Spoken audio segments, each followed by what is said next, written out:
Hi viewers, இன்றைக்கி today லஞ்சில் என்ன பார்க்கலான்னு யோசிச்சுட்டு இருந்தபோது நம்ம பாகற்காய் நம்ம கண்ணு முன்னாடி வந்துச்சு. ஏன்னா பாகற்காயில் எல்லாமே இப்போது ஹார்வெஸ்ட் டைமில் இருக்காங்க. பாருங்கள், என்ன சிறுத்து போயிருக்கேன்னு பார்த்தா கொடி காய ஆரம்பிக்குது. இதான் வீட்டுக்காரர், இதான் லாஸ்ட் ஹார்வெஸ்ட் போல் இருக்குது அப்படின்னாரு. சரி, அப்படியே இருக்கிறத பறிக்கலான்னு பறிச்சிட்டோம்.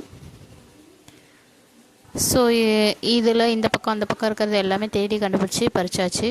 கொடி காய ஆரம்பிச்சிச்சு. எனக்கு ரொம்ப வருத்தமாக இருந்தது. என்னடா இது நல்லா வந்திருந்தது, திடீர்னு இப்படி ஆகுதுன்னு. அது சொன்னார். அவ்வளோதான், அது 3-4 வாட்டி தான் வரும்னாரு. ஸோ இது 6-7 பாகற்காய் வந்தது. இதை வச்சு தான் நம்ம இன்றைக்கி பண்ண போகிறோம்.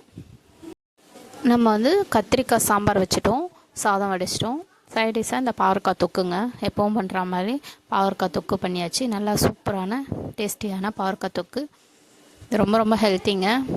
வீக்லி ஒன்ஸாவது எடுத்துக்கோங்க. நான் ஆல்ரெடியே சொல்லியிருக்கேன், இதில் சுகர் பேஷண்ட் தான் எடுக்கணும், இல்லை பூச்சி இருக்கவங்க தான் எடுக்கணும்லாம் கிடையாது. இதில் எல்லாருமே எடுக்கணும். கால்சியம், அயன், மெக்னீசியம், இந்தமாதிரி நல்ல சத்துக்கள், விட்டமின்ஸ்லாம் இருக்குது. ஸோ எல்லோரும் வீக்லி ஒன் டைமாக தான் எடுத்துக்கலாம்.